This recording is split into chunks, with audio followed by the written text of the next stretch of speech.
So this next slide goes over the results of the interview, and these were some key points that the study went over to really identify what these patients are facing. So the first one is social stigma and self-stigmatization can affect surroundings. So people identified that there was social stigmatization. They were being affected by that it can be limiting their family life, and they feel this need for their family, and they believe that their condition negatively impacted other people. They also believed that they were limiting their family life and they were a burden to their family, but they also desperately needed this constant attention.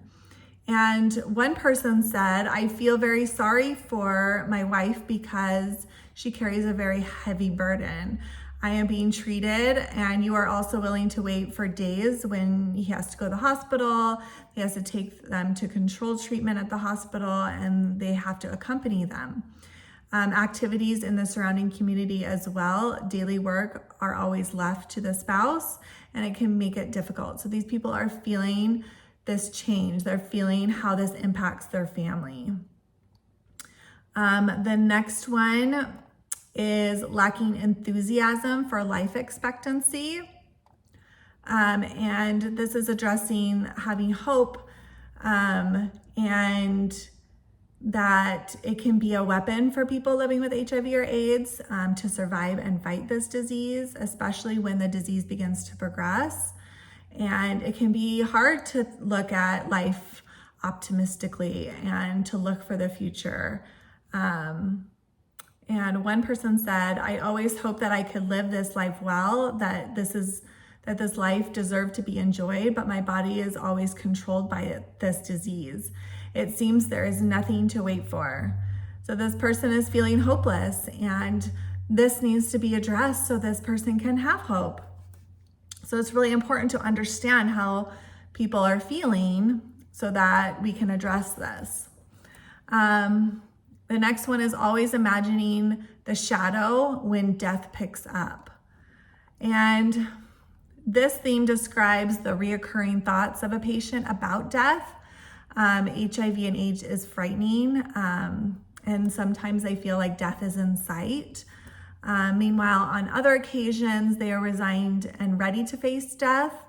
Some participants expressed that death was coming soon, and other people just felt hopeless, like death could come at any minute. Some participants wanted to die.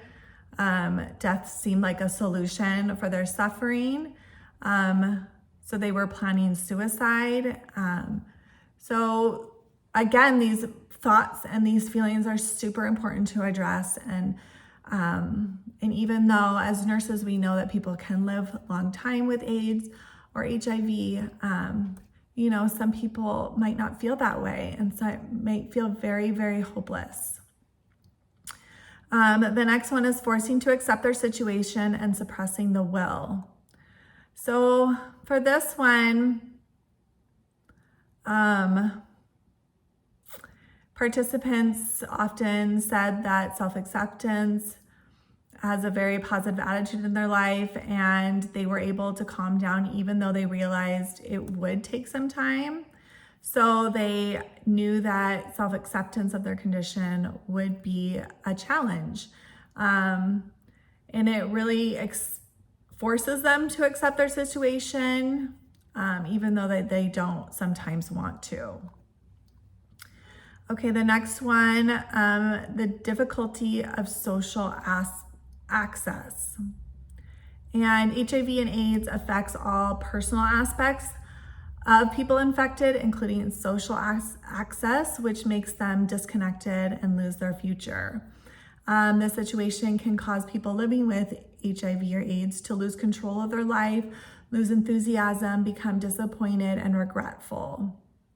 One woman said, "My condition prevented me from doing what I wanted. There's nothing I'm proud of myself right now, so I'm so sad. I'm so traumatized that I have to erase all my dreams." And then the next one would be people living with HIV or AIDS have recurring thoughts about death. And we kind of talked about that earlier, about how they become focused on death. They think that death is coming for them, and they might even see death as an out. So identifying if the patient has, suicidal ideations is extremely important. It can also lead people to see a change in their identity. They do need to kind of see this change and kind of embrace that change. It can lead to prolonged sadness, stress, low motivation, and withdrawal.